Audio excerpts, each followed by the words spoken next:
오늘은 2장 챕터 2의 내용 원자의 구조에 대해서 알아보겠습니다. 아토믹 스트럭처에 대한 건데요. 원자의 구조는 우리가 눈으로 확인할 수 없는 거죠. 그 아무리 좋은 카메라를 갖다 대도 이렇게 사진을 찍을 수 있는 내용이 아니기 때문에 눈으로 볼 수 없는 거, 시각화할 수 없는 것에 대해서는 보통 과학자들이 모델을 제시를 하죠. 그 안에서 미시적으로 어떤 일이 일어날 것이다 라는 것에 대한 모형을 제시하는 건데요. 보통 모형이 필요할 때 어떨 때 모형이 필요한가 하면은 실험적으로 어떤 현상을 이제 발견을 했어요. 그럼 근데 그 실험 결과의 내용을 우리가 이해를 하지 못해요. 그리고 사진을 찍어서 확인해 볼 수도 없어요. 이럴 때는 적당한 모델을 세워서 그 모델이 그 여러 가지 모델 중에서 실험 현상을 가장 잘 설명할 수 있는 것을 일반적인 모델로 채택하는 경우가 아주 보통이죠. 자, 그래서 이번에 이제 원자의 구조에 대해서는 20세기 초에 과학자들이 어떤 모형을 제시를 했는지를 먼저 알아볼 겁니다. 이때 이제 실험을 했던 내용으로는 어떤 것이냐면은 모델이 나오게 된 경위가 바로 실험 관측이 먼저예요.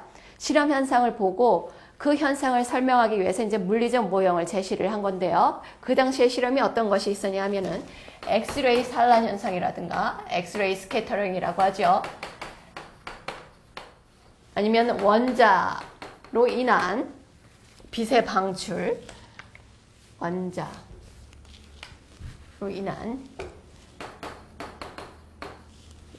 이 빛은 원자를 가열하든지 하는 것에서 나오는 거거든요.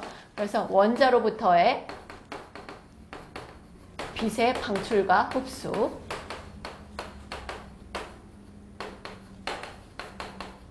아니면 광전 효과라든가, 광전 효과는 조금 후에 설명을 할 거예요. 그래서 이제 이런 실험들을 먼저 했는데 이 실험에서 관측한 현상들을 설명할 수가 없었어요. 미시적으로 무슨 일이 일어나고 있는지. 그래서 제시한 게 이제 모형입니다. 물리적 모형인데 뭐에 대한 물리적 모형이냐면 원자 구조에 대한 물리적 모형이에요. 그래서 20세기 초의 과학자들은 사실 이제 그 커다란 무거운 플러스 핵을 중심으로 해가지고 주변에 전자가 돌고 있다. 즉 플러스 전하 주변으로 마이너스 전하가 돌고 있다 정도는 알 수가 있었어요.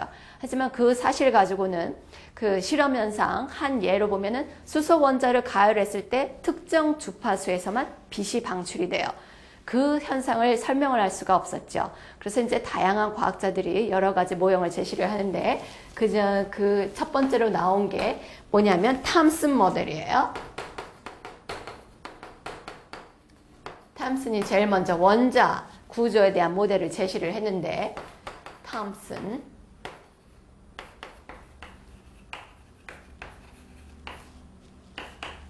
모델 해가지고 이 모델에 다른 이름이 있어요. 좀 재밌는 표현이 있는데 그 푸딩이라는 표현에서 플럼 푸딩 모델이다 라는 얘기를 하거든요. 플럼 푸딩. 푸딩은 뭔지 여러분들이 아시죠? 그래서 이곳에 이제 다른 이름이 탐슨 모델의 다른 이름이 플럼 푸딩인데 한국에는 없지만 그 푸딩 내에 플럼 자두라고 할 수 있겠죠. 자두알이 총총이 박힌 모양과 같은 모형이라 해서 플럼 푸딩 모델 또는 탐슨 모델이라고 얘기를 해요. 그게 즉 어떤 모양이냐면 플러스 이 전체가 다 플러스로 대전돼 있어요. 원자가 다 전체가 플러스로 대전된 원자 군데군데에 마이너스가 자두알처럼 총총이 박혀 있어요. 그래서 전체 푸딩 안에 박혀 있는 자두알처럼 생긴 모델이라고 그래가지고 탐슨 모델은 원자 전체가 플러스로 대전됐는데 거기에 하나가 그러니까 플러스가 아니라 이 전체가 다 플러스예요. 원자 전체가. 그러니까 플러스 전하의 바다에 마이너스 전하가 이렇게 군데군데 박혀 있는 모델. 해서 이제 탐슨 모델이 먼저 나왔었죠. 하지만 이걸로는 그 현상을 설명할 수가 없었고 뭔가 석연치가 않아요. 그래서 두 번째 나온 것이 러더포드 모델이에요. 러더포드는 아주 원자 쪽에 있어서는 상당히 많은 중요한 물리적 이론을 제시한 사람이죠. 러더포드.